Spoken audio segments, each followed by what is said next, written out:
Hello everybody, it's Bleakborn and I got a quick little video for you guys today. I am changing over my Isopod's containers to slightly larger containers. I've already did that part, so I'll just show you what they look like now and I'll show you what I did. Just figured I'll just switch my camera over. So like I was saying, this is what I've done with my Isopods. I've actually cleaned out my little closet up here and now I have 4 tubs of Isopods, springtails, roaches, crickets. And they all kind of can be closed off to keep them nice and dark. This is not their permanent home, but for right now that's what it is. Also say hello to the little mouse.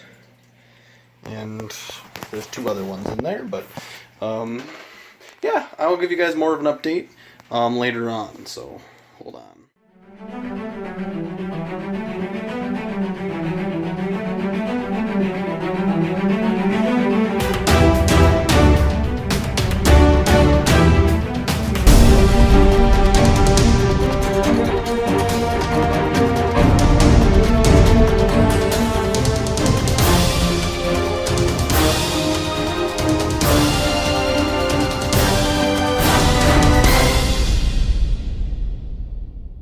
Hello everybody, it's Bleakborn and today I'm working on an interesting project. I am upgrading my Isopod containers. So I have these, what size are they? They are a 16 3/4 long by 11 7/8 wide by 7 inches high sterilite containers. I got them all for I think $2 each, so they're a little on the spendy side, but I've been wanting to upgrade to a larger container for them anyways. And look who stole away to my basement. Some kind of scarab-ish beetle. But yeah, so that's what I'm working on today. I've already gotten 2 of them ready, popped a bunch of holes in with a screwdriver, and I filled them with some substrate. I'm gonna figure out how much I'm gonna need. I need to still add the old substrate from the, what do they call them, why am I having a bad memory today? From my other cultures, that's my word I was looking for. And I'm just gonna add a little more vivarium soil to the mix, and I've added a little bit of cypress mulch from our new snake Circe, a little bit of leftover stuff from we didn't use to make the tank. So that's what I'm gonna be doing here, as you guys can see. Simple, quick mix. I'm gonna add a bunch of cardboard and a bunch of other stuff for them to crawl around into. And that's pretty much it for upgrading a container. I'll do an in-depth punching the holes if you guys want to see that video. And it'll be right after this. So here's how I'm going about it. I have this tiny little screwdriver. I'm just pushing it right through. We'll see if I can do it one-handed. Probably. I'm just kind of doing, I don't know, about 9 on each end. It's too hard to film. 9 on each end, and they don't have to be perfect. I wouldn't make the holes bigger than this. The screwdriver has a habit of pinching in the ends once you pull it free, so nothing really can escape easily. So then you go and do that there, on the opposite sides, and I'm only adding a couple on the side. I'm putting no holes in the top because I want to be able to stack these. I know that's sometimes causes mites to transfer, but for what I'm going to be using them for, I'm just gonna, I probably actually won't stack them. I'll probably set them all side by side by side, but that's kind of how this is going to work out. So once you got all the holes put in, you're going to add, I'm going to do a rinse out quick, and then I'm going to add my substrate and mix it with water. So that's the next step. So now I'm going to re-moisturize this substrate. So I'm just going to run my faucet into it, and I'm going to just get this substrate nice and damp before adding this Isopods to it. So you guys don't need to see me mix it, but kind of straight up for you. My sink won't stop dripping. So now that I have mixed all the substrate and got all of these ready, they're a little messy, but I'm gonna go grab the the Isopod cultures and put one in each of these containers. And then I'll add more leaves and more cardboard and wood after that. So stay tuned. So now I'm gonna add my first culture to this one. I took them out of order, so I actually have no idea which ones are which. So I'm gonna open this and we'll look at them, and then I'll pretty much pour the whole thing in here. But let's see how they're doing.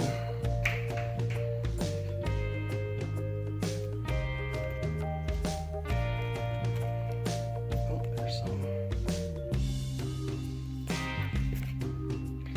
So I'm just gonna.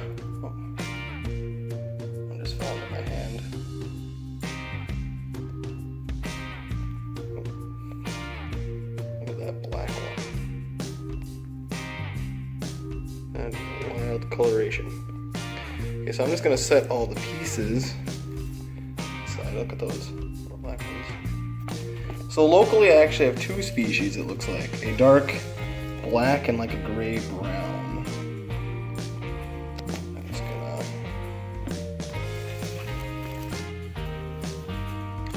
put most of this stuff into the container. And there are some springtails in each of these cultures.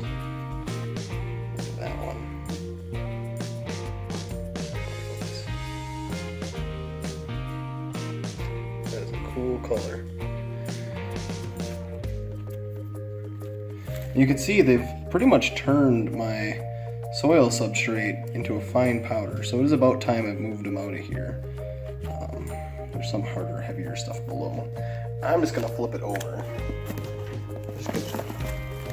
They can dig pretty well, so. And then I will kind of do some assisting here. Nothing left. There's babies mixed all over in here. I'm just gonna kind of stir it up daintily. I don't want to squish any of them, but they're pretty tough. I don't know what's going on.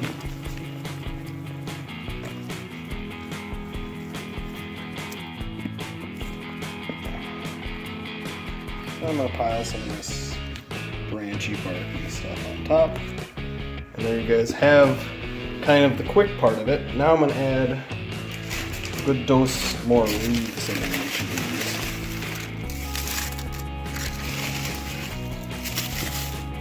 Kind of mimic their natural environment a little bit. And I'm gonna go through and throw some, I think, some cardboard for this one. So. And the key here is to create a lot of surface area, kind of like what you do with roaches. Just want to have a lot of hiding places, because normally in the wild you'll find them underneath like a stump or a log or something. So that's pretty much how I'm going to do this setup. I'll probably do it a little bit differently for the rest of the three, but I'll show you the next culture. So this is the next culture. I'm not sure what these are the zebras. These are my favorites. It's hard to have favorites when you have bugs, but man, these beautiful. Look how big they are, like fingertip. Big as my fingernail. These ones are more of a pretty variety than a, actual cleanup crew variety. But I've decided I'm gonna move all like the leaves and stuff into here, so I don't have to mix so hard. But they've been reproducing. I just saw some little ones in here. Look at them, tiny little guys. Some big ones. Oh, look at that. There's a million of them falling away. But you don't need to see me dump this one. But those are the zebra isopods. Mom and a baby. So here's the next culture. Let's see what it is. Problem with these smaller containers having the stuff pressed right up against the top, they've been kind of gluing themselves to each other. What's that one? All mat in here. But let's gonna set all the. Oh, this is the dwarf whites. This is my very first culture, and there's still so many of them. And these ones are burrowers. They like to be deep, deep within the substrate. So they'll appreciate some new substrate here. You guys can see just how many there is. Look at that. But it's going to take 2 hands for this one, so I'll show you when they're all done. So now for the last set of isopods moving into the container. You can see I already have the other 3 kind of partially fed. I'm going to feed some my shrimp food, which I'll go talk about that in a second, but here we go. These are the giant canyon. And those are slightly bigger than the ones I had just put in the last container, the zebras. But these guys are fast. Look at that. It's just gone. And I think these guys actually get a little bigger than this.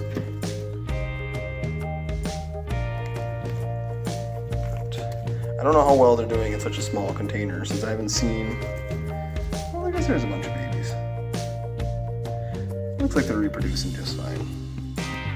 I'm gonna drop these logs to the bottom.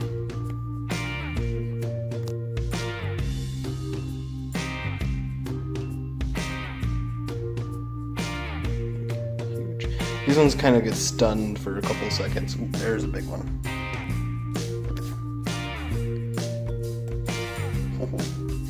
They're definitely giants. Look at that one.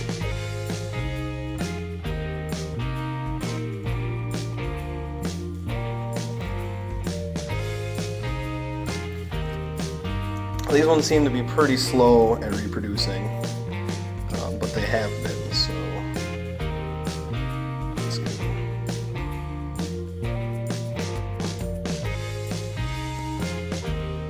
Springtails in this culture.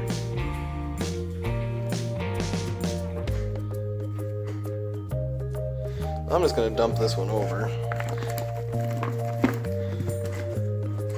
Since I got most of the adults, but they still burrow, so it's probably... There's probably a lot more in here than I'm seeing. But I'll mix this up off screen.